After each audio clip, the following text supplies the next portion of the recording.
Buenas tardes, mi nombre es Carla Juliana Patiño Reyes y pertenezco a quinto semestre de Derecho. El día de hoy vengo a hablarles de todo lo relacionado con la afiliación de estudiantes al Sistema General de Riesgos Laborales. Para ello voy a guiarme con el decreto 055 del año 2015. Este decreto tiene por objeto plasmar las reglas a seguir respecto a la afiliación y el pago de aportes al Sistema General de Riesgos Laborales por parte de los estudiantes. Aplica a estudiantes tanto de instituciones públicas como de instituciones privadas en las siguientes dos situaciones. La primera situación es que se deban ejecutar trabajos que proporcionen una fuente de ingresos a la institución donde está realizando sus estudios el estudiante y que en estos trabajos se involucren riesgos ocupacionales. Ahora, para entender el concepto de riesgos ocupacionales, el propio decreto en su artículo 3 nos da la definición. Me permito leer. Entiéndase como la probabilidad de exposición a cualquiera de los factores de riesgo a los que puedan estar expuestos los estudiantes en los escenarios donde se realiza la práctica o actividad capaz de producir una enfermedad o un accidente. La segunda situación que nos da el decreto es que el estudiante deba realizar prácticas o actividades como requisito para culminar su estudio, obtener su título o obtener un certificado técnico laboral que acredita precisamente esa laboralidad en los sectores ya sea de producción o de servicios que involucren también riesgos ocupacionales. El decreto nos deja clara dos cosas. Primero, que todas las personas que estén realizando sus prácticas ad honorem y que involucren riesgos ocupacionales para obtener su título también aplican. Segundo, que para la afiliación al Sistema General de Riesgos Laborales de los estudiantes que realicen sus prácticas bajo, dice acá, contrato de aprendizaje, vínculo laboral, contrato de prestación de servicios o en el marco de un convenio docencial, procederá de conformidad con lo dispuesto en las normas vigentes que regulen dichos escenarios de trabajo o prácticas formativas. El decreto en su capítulo 2 nos habla de la afiliación y del pago de aportes al sistema. Nos dice que hay dos maneras. La primera, que si se trata de un estudiante que ejecuta trabajos que generan ingresos a la institución, esta institución, es decir, donde estudia el estudiante, debe realizar la afiliación y realizar el pago de los aportes al Sistema General de Riesgos Laborales. La segunda opción es cuando el estudiante realiza las prácticas para ya sea terminar su estudio, obtener su certificado, obtener su título, obtener su certificado de técnico laboral. En este caso sí depende de a qué entidad le corresponde realizar la afiliación y realizar los pagos de aportes. Hay cuatro opciones. Primero, le corresponde a las entidades territoriales certificadas en educación. Esto es cuando se trate de prácticas propias de educación técnica media de instituciones estatales, es decir, de instituciones públicas. Le corresponde también entonces a las instituciones educativas cuando se trate también de educación técnica media, pero de instituciones con un régimen especial o un régimen privado. También le corresponde a las escuelas normales superiores cuando se traten de prácticas propias de los programas de educación que ellos brindan, muy independiente de la naturaleza jurídica que tiene la institución. O que le corresponda por último a la entidad, a la empresa o a instituciones públicas o privadas donde se realice la práctica para el caso de educación superior o los programas de formación laboral en la educación para el trabajo y el desarrollo humano. Acá, el decreto nos deja tres cosas muy claras respecto a estas opciones. Primero, que la afiliación del estudiante se debe realizar como mínimo un día antes de empezar sus prácticas, de empezar su trabajo, que la entidad debe afiliarlo frente a la administradora de riesgos laborales donde tiene afiliados a todos sus empleados. No puede ir a escoger otra administradora de riesgos laborales. Y tercero, que nunca nunca se le va a pasar, se le va a transferir al estudiante la responsabilidad de afiliarse y de pagar los aportes. Nunca. Y como punto obvio, el decreto nos resalta que previamente el estudiante debe estar afiliado en el sistema general de seguridad social en salud.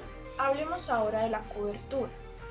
La cobertura inicia al día siguiente calendario de la afiliación y se mantiene hasta que termine lo que dure la práctica o la actividad que está realizando el estudiante. Pasamos entonces al artículo 6 del decreto, que nos habla de la cotización y del pago de los aportes. La cotización se realizará con base a un salario mínimo legal vigente, y para calcular el monto de esa cotización se tendrán en cuenta los siguientes decretos. Pasando al tema del pago de los aportes, esta se hará a través de una plantilla integrada de liquidación de aportes, PILA. Se hará en las fechas establecidas para las personas jurídicas, pero ¿cómo se saca el monto de este pago? Se saca respecto a la actividad principal que ejerza la entidad, la empresa o la institución donde esté realizando las prácticas, su actividad o su trabajo el estudiante. Pasamos entonces al artículo 7. Y nos encontramos que el artículo 7 está modificando el artículo 15 del decreto 2376 del año 2010, donde habla de las garantías que tienen los estudiantes que realizan sus prácticas o sus actividades. Y nos dice que a los estudiantes se les debe garantizar una adecuada seguridad, protección y bienestar en sus labores académicas o prácticas. Nos habla de 5 garantías esenciales.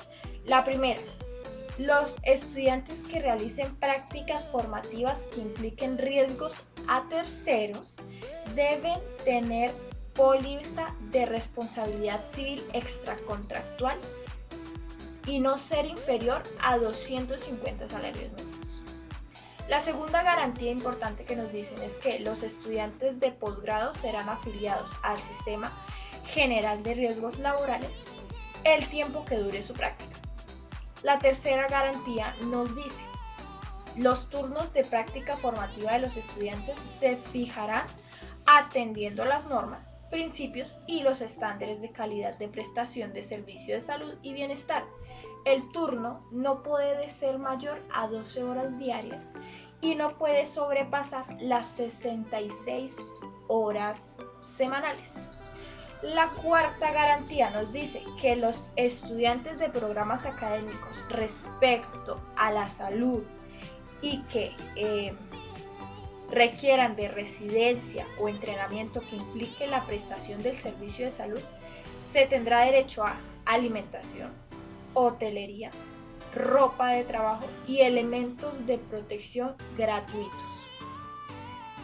Y la última garantía que nos brinda el decreto es que los estudiantes de pregrado y de educación para el trabajo y el desarrollo humano en programas de formación laboral serán afiliados al Sistema General de Riesgos Laborales el tiempo que dure su práctica, igualmente como lo habíamos hablado con los estudiantes de posgrado. Pasamos a las responsabilidades de los estudiantes.